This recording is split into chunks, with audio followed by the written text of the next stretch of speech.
Hello everyone, मैं ऋषभ सिंह आप सभी का स्वागत करता हूं आपके अपने चैनल शॉर्ट हैंड ट्यूटोरियल में, जहां कि हम हर एक दिन एक नए वीडियो के साथ अपने इस स्टडी को आगे की ओर लेके चलते हैं। तो आइए आज इस नई वीडियो के साथ अपनी स्टडी को एक स्टेप और आगे की ओर लेके चलते हैं। So guys, let's start.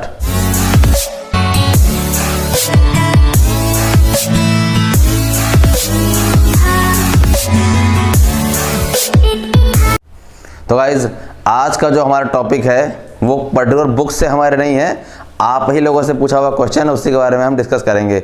मुझसे कई सारे लोगों ने पूछा था कि सर वॉवेल्स हम समझ नहीं पा रहे हैं, साउंड हम समझ नहीं पा रहे हैं, सर कब कहाँ कौन साउंड आ रहा है। एक बेसिक क्वेश्चन मेरे पास आया हुआ था, वो ये था कि वो वर्ड मुझे याद नहीं आ रहा एग्जैक्टली, बट उन्होंने कहा था शायद, अब मैं आपको एग्जाम्पल समझाता हूँ। ये लिखा हुआ BUS, ठीक है, इसको हम पढ़ते हैं बस। अब अगर आपके मन में ये आए कि सर यहाँ पे तो यू का साउंड आ रहा है, यू तो एक डिप्थोंग है, यार ये यू लिखा हुआ है, साउंड नहीं कर रहा है। लिखने में और बोलने में अंतर होता है। यहाँ आपने यू लिखा तो है, लेकिन यहाँ पे जो साउंड आ रहा है वो कौन सा आ रहा है, बस जो वावल आ रही है वो कौन सी आ रही है, अ, ठीक है, मीन्स मच, जो कि सेकेंड प्लेस पे एक लाइट डैश से रिप्रेजेंट होती है, मीन्स दिस वन।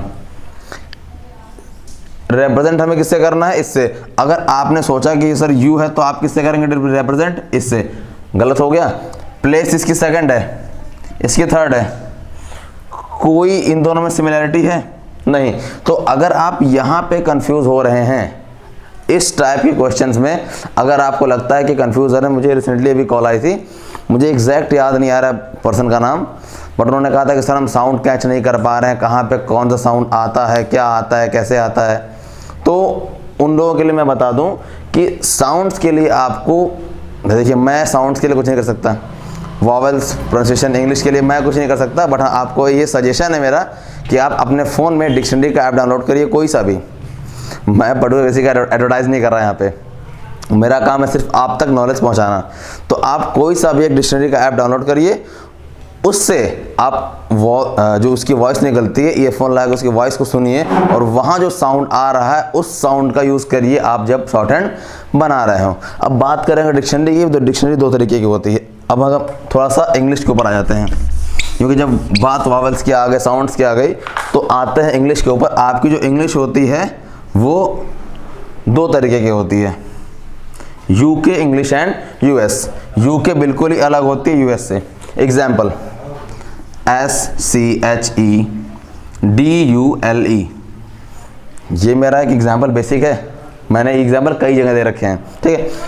अगर आप इसको UK एंड US दोनों में अलग अलग रिप्रेजेंट करना चाहेंगे, बोलना चाहेंगे, तो UK बोलता है इसको शेड्यूल, शेड्यूल, जो कि बेसिकली हम भी बोलते हैं बिकॉज इंडिया में UK चलती है, ठीक है। US इसको शेड्यूल नहीं बोलता है, US के अकॉर्डिंग ये होता है स्केड्यूल, स्केड्यूल। तो अगर आप शेड्यूल बनाएंगे तो ये बनेगा, स्केड्यूल बनाएंगे तो ये बनेगा। अंतर आया, लिखा तो एक ही है ना, स्पेलिंग एक है, आउटलाइन दो गई। क्यों? क्योंकि ये UK के अकॉर्डिंग है और ये US इंग्लिश के अकॉर्डिंग है। हमें किस पे फोकस करना है, UK। हमारे शॉर्ट हैंड बेस्ड किस पे है, UK इंग्लिश पे। तो जो आप डिक्शनरी डाउनलोड करेंगे वो UK इंग्लिश की होनी चाहिए, क्योंकि UK और US में ज़मीन आसमान का अंतर होता है। ये तो होगा साउंड्स का अंतर, ठीक है। अब मैं आपको एक ऐसा एग्जांपल देता हूँ, ऐसा वर्ड जहाँ पे साउंड सेम होंगे, ठीक है, साउंड सेम होंगे, स्पेलिंग अलग अलग होगी। COLOR, इसको हम पढ़ते हैं कलर, COLOUR, इसको भी हम बोलते हैं कलर। साउंड दोनों से एक निकल रहा है, बट इसकी स्पेलिंग COLOUR है on the basis of UK English, और इसकी स्पेलिंग COLOR है on the basis of US English. अब समझ में आ रहा है कि दोनों इंग्लिश में क्या अंतर है। एक जगह पे सेम स्पेलिंग दो साउंड, एक जगह पे सेम साउंड दो स्पेलिंग। अब ये इनका कंट्रोवर्सी है, इसमें मैं नहीं पढ़ना चाहता और मेरा इनसे कोई लेना देना भी नहीं है, ठीक है। अब इन्होंने जो कह दिया वो हमें मानना है, इन्होंने जो कह दिया वो हमें मानना है, क्योंकि इंग्लिश ओरिजिनेट हुई थी आपकी यूके से। तो यूके ने कहा कि हम इसको पढ़ेंगे COLOUR। यूएस ने कहा नहीं, यूएस ने क्या कह दिया, नहीं हम नहीं मानेंगे, आप क्या कर लेंगे हमारा। तो इन्होंने कहा भाई हम कुछ नहीं करेंगे, आप अपना करते रहिए। तो इन्होंने कहा हमसे, हमने कहा ठीक है भाई जो आप कहते हैं मान लेते हैं, हम सब मान लेते हैं ना, वी आर इंडियंस, हमारे लिए सब जो ठीक है, हम कंफर्ट हैं। तो हमने इनको मान लिया। ये बाद में आए थे तो हमने अब इनको पहले से मान रखा तो मान रहे हैं, आज तक मान ही रहे हैं और आगे भी मानते रहेंगे। हम थोड़ा एडवांस हो रहे हैं, यूएस बोलना स्टार्ट कर रहे हैं, बट फिर भी अभी हम यूके पे हैं, क्योंकि जो इंग्लिश बेसिकली हम यूज़ करते हैं वो यूके इंग्लिश ही है, साउंड के अकॉर्डिंग भी, स्पेलिंग के अकॉर्डिंग भी। क्योंकि यूएस इंग्लिश बहुत ज़्यादा शार्प होती है। मतलब देखिए अब इसी वर्ड से ले लीजिए आप, मैंने बोला SHARP, शार्प। बेसिकली आप कहीं स्कूल में पढ़ेंगे ना, शार्प शार्प शार्प, अंतर आया, शार्प। और ये आर को इतना बोलते हैं शार्प शार्प, बहुत तेज बोल के निकल जाते हैं। अब इसी तरह से अगर आप इटली में है, इटालियन इंग्लिश, तो वहाँ टी को मतलब ट को त बोलते हैं वो लोग। फॉर एग्जांपल इट, वो इट नहीं बोलते, it is not possible, it is not, वो होता इट इज़ नॉट है, और it is not possible, we are not doing all this things.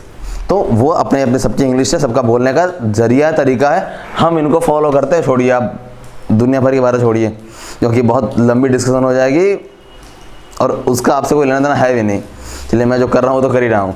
तो आपको किस पे ध्यान देना है, यूके इंग्लिश पे। और यूके इंग्लिश के लिए आप चुप मार के सीधा सीधा एक डिक्शनरी कोई ऐप डाउनलोड करिए, जिसकी हेल्प से आपको उसका साउंड एग्जैक्ट मालूम चलेगा, और साउंड की हेल्प से आप उसको ईजिली बना सकते हैं। वर्ड चाहे कितना भी बड़ा हो, अगर आपको साउंड क्लियर है कि हाँ उसमें कौन कौन साउंड्स आ रहे हैं वॉवल्स के, और कौन कौन साउंड्स आ रहे हैं स्ट्रोक्स के। स्ट्रोक्स के साउंड बोले तो कहीं कहीं ऐसा होता है कि आपके स्ट्रोक्स होते हैं, सॉरी इंग्लिश जो लिखी जाती है उनमें कुछ अल्फ़ाबेट साइलेंट होते हैं। तो अगर आपकी इंग्लिश वॉवल से स्ट्रोक से क्लियर है कि इन स्ट्रोक का साउंड आ रहा है, इन वॉवल्स का साउंड आ रहा है, तो आप इजीली बना सकते हैं। और अगर आपको यहाँ पे कोई डिफ़िकल्टी आ रही है साउंड्स में और स्ट्रोक्स में, तो आप उसके लिए कोई भी डिक्शनरी का ऐप डाउनलोड करिए, कान में लीड लगाइए, आराम से उस वर्ड को साउंड प्रोनाउंस करिए, सुनिए 1 बार 2 बार 3 बार 4 बार, इजीली कोई दिक्कत नहीं होगी, क्लियर हो जाएगा। तो जितने भी लोगों का इससे संबंधित कोई डाउट थे, आई थिंक आज वो डाउट क्लियर हो गए होंगे। और उसके बाद भी अगर कोई डाउट मिले आपको, बच जाए, रह जाए कि हाँ सर ये चीज़ मेरी भी इनकम्प्लीट है या मुझे समझ में नहीं है, आप क्या बता दिए, तो उसके लिए आपके पास डिस्क्रिप्शन में A to Z सारी लिंक, फेसबुक है, इंस्टा, सारे लिंक दे रखे हैं, मेरा कॉन्टैक्ट नंबर दे रखा है, आप मुझे व्हाट्सएप कर सकते हैं, DM कर सकते हैं। और बहुत ज़्यादा ज़रूरी लगे कि नहीं अब DM पे या फिर मैसेज से या फिर ऐसे आप मुझ तक नहीं पहुंच सकते हैं, या फिर मैं रिप्लाई नहीं दे पा रहा हूं मे भी, क्योंकि देखिए मैसेज बहुत मैसेज आते हैं मेरे पास। ये आप लोगों का प्यार है ये मेरे लिए कि आप लोग इतने मैसेज करके मुझसे क्वेश्चंस करते हैं, ब्लेसिंग्स देते हैं कि sir have a good life and all that, thanks for your support. तो अगर आपका मैसेज मैं नहीं सीन कर पाया किसी रीज़न से, नो ईगो इश्यूज़ ब्रदर, आप मुझे दोबारा मैसेज कर देंगे, कुछ नहीं चला जाएगा आपका, ठीक है। तो अगर मैं किसी की मैसेज को रिप्लाई नहीं दे पाया, किसी का कॉल पिक नहीं कर पाया, दोबारा कर सकते हैं आप। मुझे मैसेज डाल दिए सर मैंने आपको कॉल किया था बट आप रिसीव नहीं किए एंड ऑल दैट, सारी चीज़ें। मैं जब भी फ्री होऊंगा, मेरे पास जब भी टाइम मिलेगा, हम आप तक आएंगे ही आएंगे। तो गाइज़ आज के टॉपिक के लिए इतना ही। Have a good day.